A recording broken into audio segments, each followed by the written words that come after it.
This is James Corbett of CorbettReport.com with your Sunday update for this 27th day of February 2011.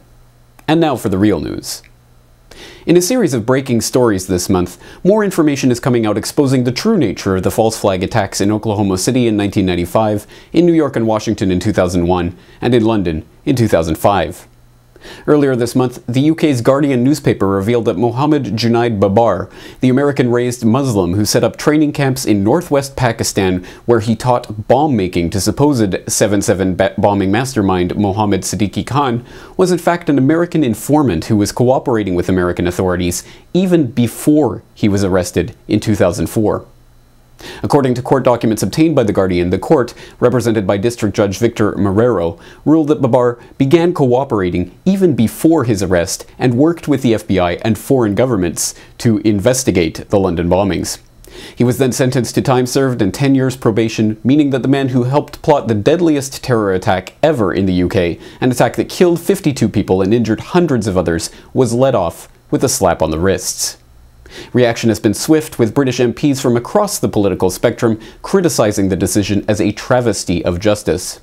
As bereaved 7/7 family members struggled to understand what happened, experts pointed out that the logical conclusion is that the supposed trainer of the London Underground bombing was in fact working for American intelligence.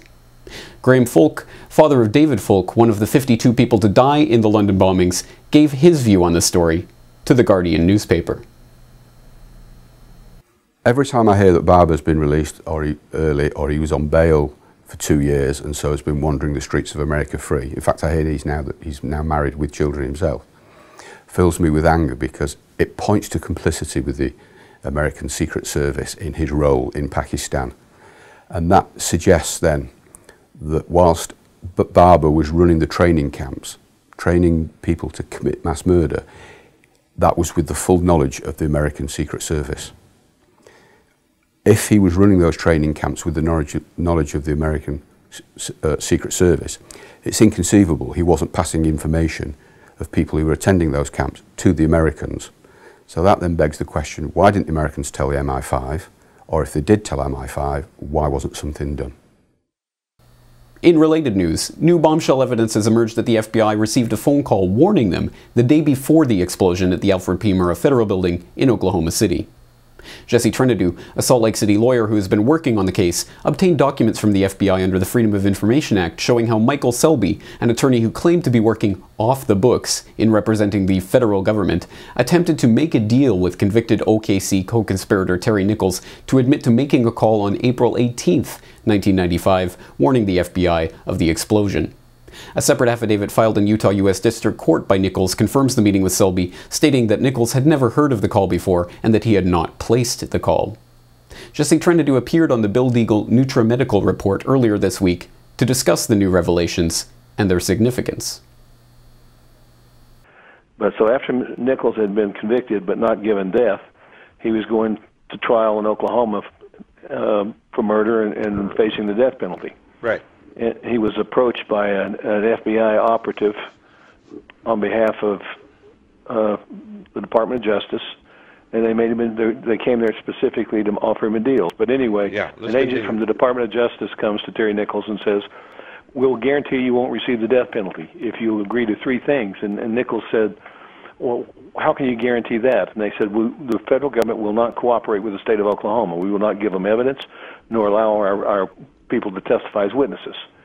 And Terry Nichols said, "Well, what do I have to do?" And they said, the very first thing they wanted, as they said, "You have to take responsibility for a phone call that was made the day before the bombing to us warning about the bombing."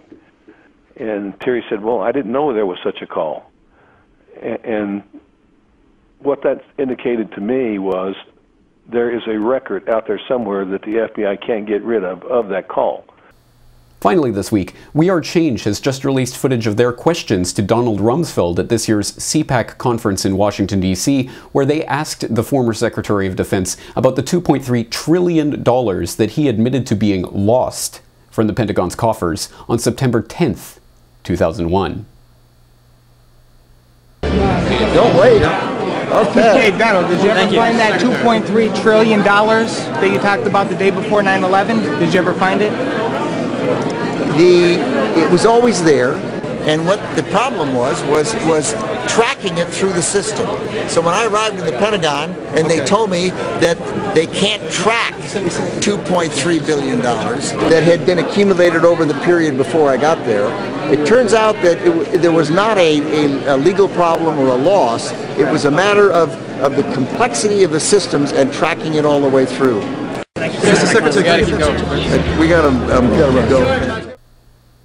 What is surprising is not that Rumsfeld attempted to dismiss the question by claiming that the money had always been there, a startling claim that would launch full-scale investigative reports in a free country with an independent press, but that it took 10 years for a group of volunteer citizen journalists to finally pose the question to Rumsfeld and receive any type of official explanation for the greatest accounting blunder in the history of the world.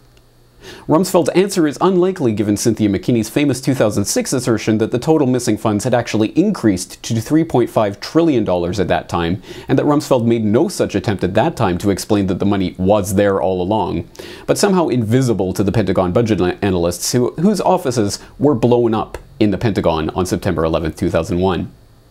Equally incredible is the fact that Rumsfeld, appearing on the radio show of conservative talk show host Mancow Muller earlier this week, was questioned about the controlled demolition of World Trade Center Building 7 on the afternoon of September 11, 2001, and that he claimed not to know what Building 7 even was.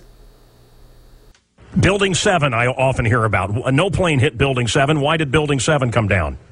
What do you tell people? What is Building 7? Or what, was it Building 5 or the building that wasn't hit by the plane? Building 7. I have no idea. I've never heard that. Oh.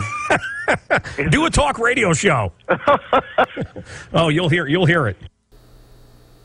That the former Secretary of Defense did not know about the destruction of a 47-story office tower, one of the largest buildings in New York, on the day of the worst attack on American soil in recent history, did not make international headlines, is newsworthy in and of itself. But if Mr. Rumsfeld was sincere in his ignorance of what happened on 9/11, he is encouraged to begin his research by visiting the website of buildingwhat.org, along with the tens of millions of other Americans who know nothing about the controlled demolition of Building 7.